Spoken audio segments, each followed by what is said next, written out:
Look, Bumble knows you're exhausted by dating. All the must not take yourself too seriously and 6'1" since that matters. And what do I even say other than hey? Well, that's why they're introducing an all-new Bumble with exciting features to make compatibility easier, starting the chat better, and dating safer. They've changed, so you don't have to. Download the new Bumble now.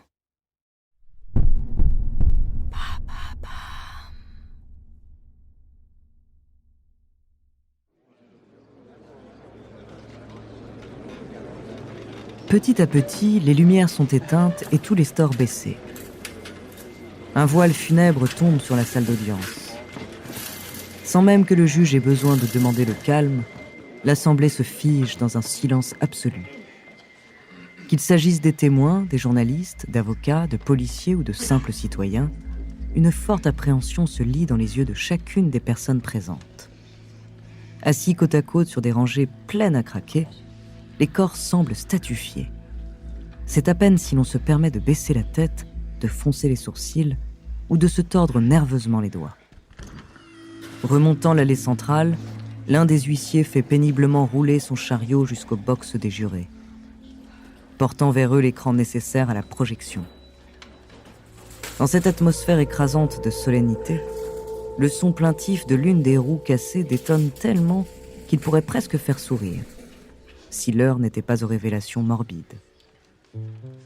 Nous sommes le 28 février 1969, dans le tribunal de la Nouvelle-Orléans, lors du procès de Clay Shaw. Cet homme d'affaires en apparence irréprochable est accusé par le procureur Garrison d'avoir, pour le compte de la CIA, mené contre le président Kennedy la conspiration qui causa sa mort le 22 novembre 1963. Mais pour faire condamner Shaw, Jim Garrison ne peut se contenter d'exposer les éléments qui l'accablent. Il doit démontrer méthodiquement chacune des conclusions du rapport Warren. Il doit réfuter la vision jusqu'ici largement admise de l'assassinat du président par un tireur isolé. L'entreprise colossale lui a demandé 3 décennies d'enquête à haut risque, scrutée par le monde entier. Son équipe et lui-même ont fait l'objet de menaces. Son bureau a été infiltré. Des espions ont fait fuiter ses stratégies dans la presse. Et certains de ses témoins clés sont morts dans des conditions très suspectes. Garrison, se plongeant corps et âme dans cette investigation devenue sa raison d'être, est allé jusqu'à mettre en péril sa vie de famille. Quelques années plus tard, sa femme, Abou, demandera le divorce. Mais pour l'heure, Jim Garrison s'apprête à jouer l'une de ses meilleures cartes. Après des mois de bataille juridique, il a mis la main sur une pièce à conviction d'une importance capitale, jusqu'ici gardée secrète, le film Zapruder. Cet enregistrement vidéo d'une durée de 26 secondes, capturé par Abraham Zapruder le jour du drame, constitue selon Garrison une preuve irréfutable de la forfaiture de la commission Warren. Pour la toute première fois, des civils américains vont voir de leurs yeux des images totalement inédites de l'assassinat. Quand la lumière du projecteur transperce le noir, les images qui défilent envoûtent immédiatement les regards. On revoit John Kennedy et sa femme à bord de la voiture présidentielle, souriant et saluant des électeurs débordant de joie. Une exclamation de stupeur choquée frappe subitement l'Assemblée quand soudain John Kennedy bascule sous l'impact violent d'une balle qui lui fracasse le crâne, lui arrachant clairement une partie de la tête. Dans l'assistance, des larmes silencieuses se mettent à couler derrière des yeux clos, et le juge lui-même ne peut cacher l'espace d'un instant la frayeur qui balaie son visage. Mais Garrison ne s'arrête pas là. Par 2 fois, il demande à ce que l'on repasse les images. Et il insiste pour que ce soit au ralenti. Dans la salle, il semble que le temps s'arrête. C'est impossible. Et pourtant, on dirait que la balle qui touche la tête du président vient de l'avant. Cela contredit totalement les conclusions du rapport Warren. Si cette balle vient de l'avant, alors elle ne peut pas avoir été tirée par Oswald depuis le dépôt de livres, situé dans le dos de Kennedy. Si cette balle vient de l'avant, se pourrait-il qu'il existe un second tireur ?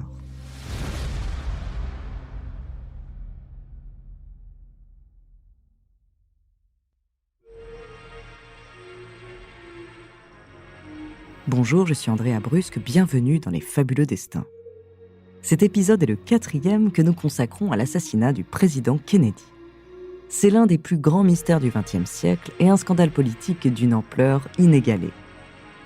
Aujourd'hui, je vous parlerai du procès Clay Shaw et de son verdict qui cristallisa pour toujours l'énigme de l'affaire JFK.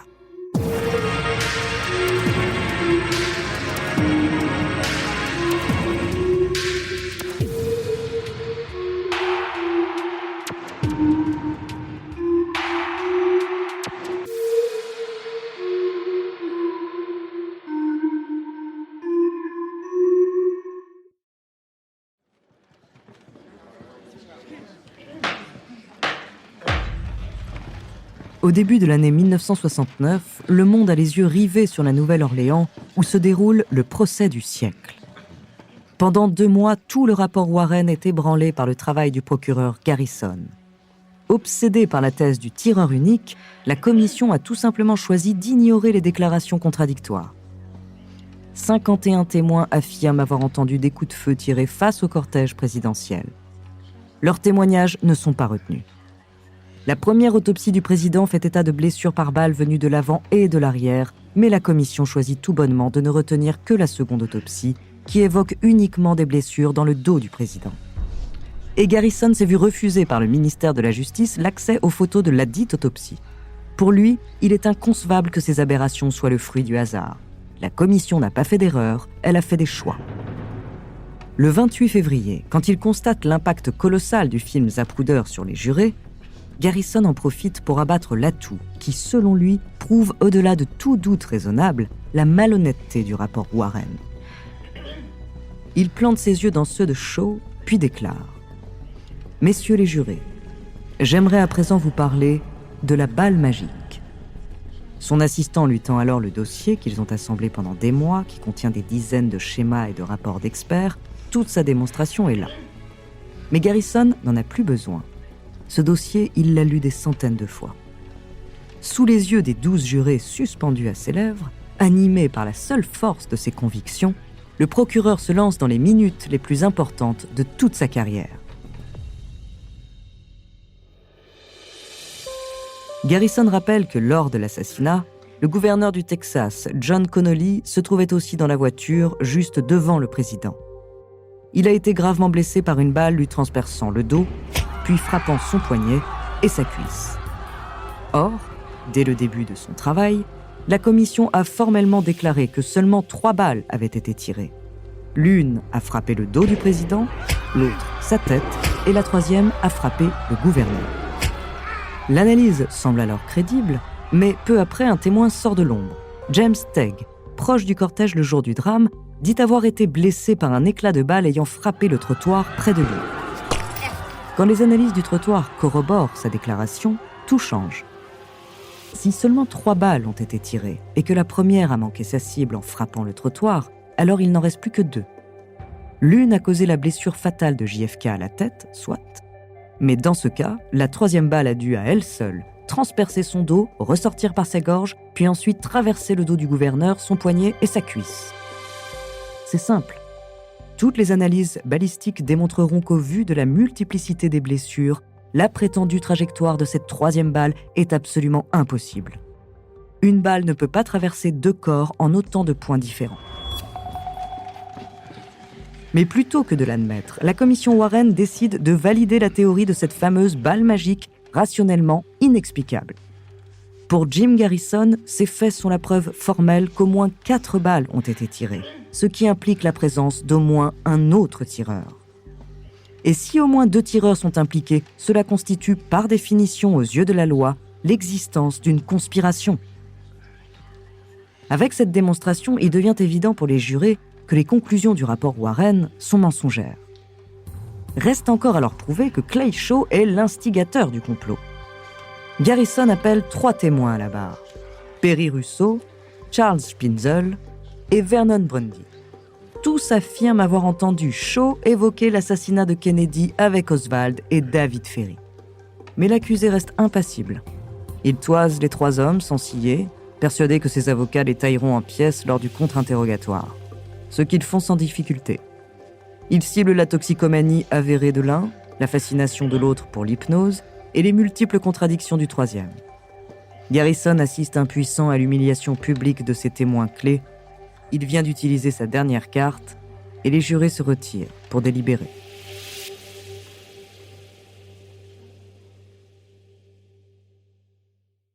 Avant de continuer cet épisode, nous voulions vous remercier pour votre écoute.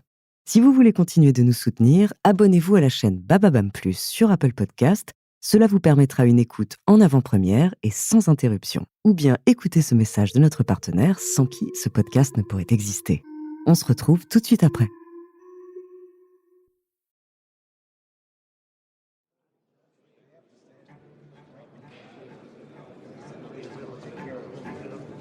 Le 1er mars 1969, après une nuit de délibération, les jurés sont prêts à rendre leur verdict.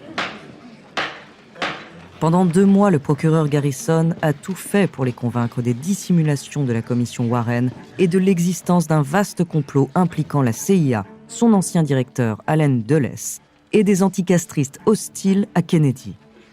Il a tout tenté pour démontrer les négligences du dispositif de sécurité présidentielle, l'existence d'au moins 2 tireurs et la culpabilité de Clay Shaw dans la planification du meurtre. 6 ans après le drame, l'une des pages les plus importantes de l'histoire des États-Unis va s'écrire là, dans la salle d'audience du tribunal de la Nouvelle-Orléans. L'espace de quelques instants, Jim Garrison a soudain l'impression que son esprit se met à flotter. Tout se déroule sous ses yeux comme si le froissement des vêtements, le bruit des pas et les chuchotements produisaient des sons distants, des échos lointains. Comme si soudain toute l'assemblée respirait à l'unisson. Les regards sont braqués vers le juge aguerti. Immobile sur sa chaise, le visage du vieil homme n'exprime plus qu'une profonde fatigue. Il faut une éternité pour qu'il se tourne vers les jurés pour s'enquérir de leur verdict. Clay Shaw est déclaré « non coupable, votre honneur ». Ces 4 mots marquent la fin du procès du siècle. Plus personne ne sera jugé pour avoir conspiré contre JFK, ni pour lui avoir porté les tirs fatals. Après le procès, beaucoup de jurés se sont dit convaincus de l'existence d'un complot, mais ils estimaient que les éléments incriminant Clay Shaw n'étaient pas suffisants pour établir sa culpabilité. Si en 1969, Jim Garrison n'a pas su prouver ses nombreuses accusations, l'avenir démontrera néanmoins que beaucoup de ses intuitions étaient fondées. Le retentissement de son travail fit prendre conscience aux Américains des mensonges par lesquels ils avaient été trompés pendant des années, inventés par les mêmes institutions qui leur devaient la vérité. Au fil du temps, une succession de contre-enquêtes permit donc de nombreux progrès dans la compréhension de l'affaire JFK. En 1975, la commission Church, fondée dans le but d'enquêter sur les pratiques de la CIA et du FBI, fit état de graves dysfonctionnements au sein des 2 agences, prouvant notamment la dissimulation d'innombrables opérations illégales. 1 an plus tard, un nouveau comité restreint créé par le Congrès détermina que la politique de Kennedy, qui cherchait à retirer ses troupes du Vietnam et à pacifier ses relations avec l'URSS, s'était violemment heurtée aux intérêts de la CIA et de l'industrie militaire. Elle qualifia de très probable l'existence d'une conspiration contre le président. En 1979, l'ex-directeur de la CIA, Richard Helms, finit par reconnaître sous serment que Clay Shaw avait travaillé pour la CIA. Mais, mort en 1974, ce dernier ne put jamais être réinterrogé et son implication dans l'assassinat ne fut jamais prouvée. Près de 30 ans après les faits, en 1991, le réalisateur Oliver Stone connut un immense succès avec le film JFK, porté par Kevin Costner et largement inspiré du livre Sur la trace des assassins, écrit par Jim Garrison à la suite du procès. L'impact du film sur l'opinion publique américaine fut tel qu'une nouvelle commission vit le jour. Cette fois-ci, elle révéla que la seconde autopsie du président n'avait pas été réalisée par des médecins qualifiés et que leurs conclusions avaient été influencées par les services secrets. Plus tard, on découvrit enfin que Lee Harvey Oswald avait été étroitement surveillé par la CIA pendant des années, mais sans que celle-ci ne l'inquiète jamais. Collaborait-il avec l'agence et n'a-t-il servi, comme il le prétendait, que de bouc émissaire pour cacher un complot beaucoup plus grand ?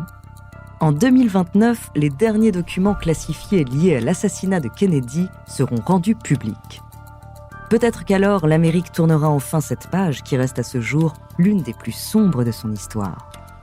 Et qui demeurera sans doute pour toujours l'une de ses énigmes les plus fascinantes.